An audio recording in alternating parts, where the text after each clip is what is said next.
The year 2026 had arrived in Skopje not with a whisper, but with a vibrant neon roar.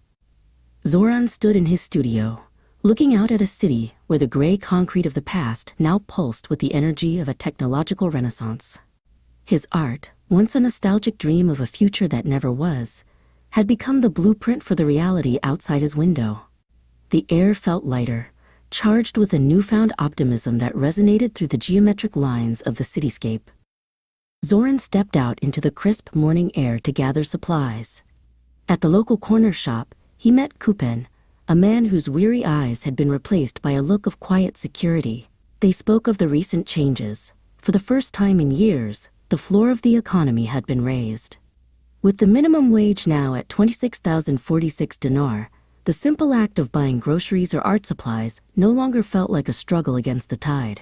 There was a sense of dignity in the exchange of currency. Later that day, Zoran pulled his classic car into a sleek, automated refueling station. The price display flickered with numbers that brought a smile to his face.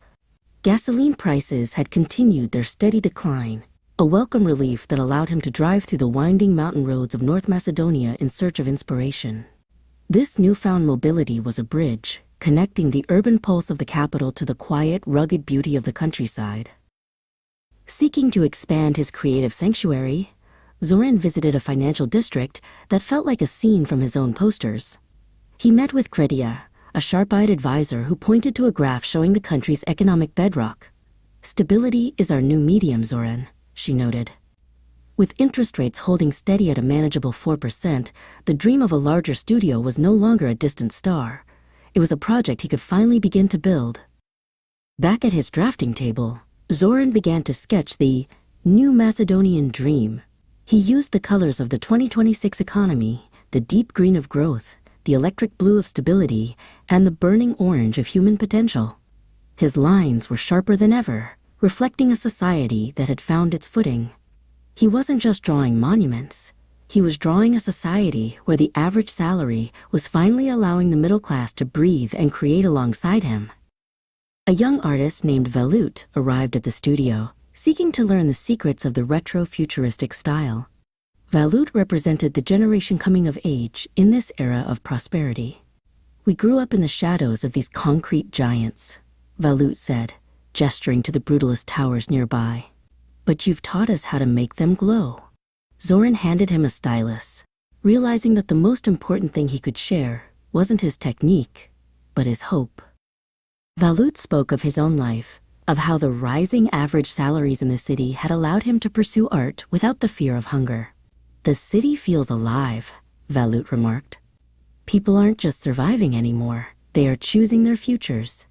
He looked at a portrait Zoran had started, a worker whose tools were made of light and whose eyes were fixed on the stars. It was a tribute to the 26,046 dinar milestone that had changed everything. Together, Zoran and Velut began work on a massive public mural in the city center. It was a collaboration of the veterans' precision and the youth's raw energy.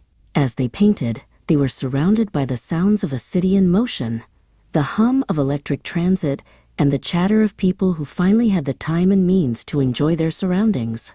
The mural became a mirror, reflecting the 2026 reality back to the people who built it. When the mural was unveiled, the city stopped to look. It wasn't just a painting, it was a record of a transition. Zoran stood back, watching the crowd.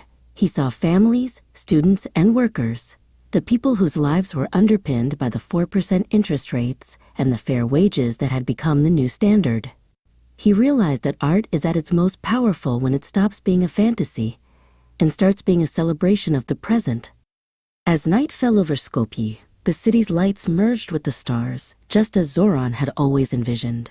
He sat on his balcony, the silent hum of a prosperous nation in his ears. The future was no longer a destination to be reached. It was a garden to be tended. With a stable foundation and a bold vision, the people of North Macedonia were no longer just dreaming of tomorrow. They were living it, one vibrant, geometric day at a time.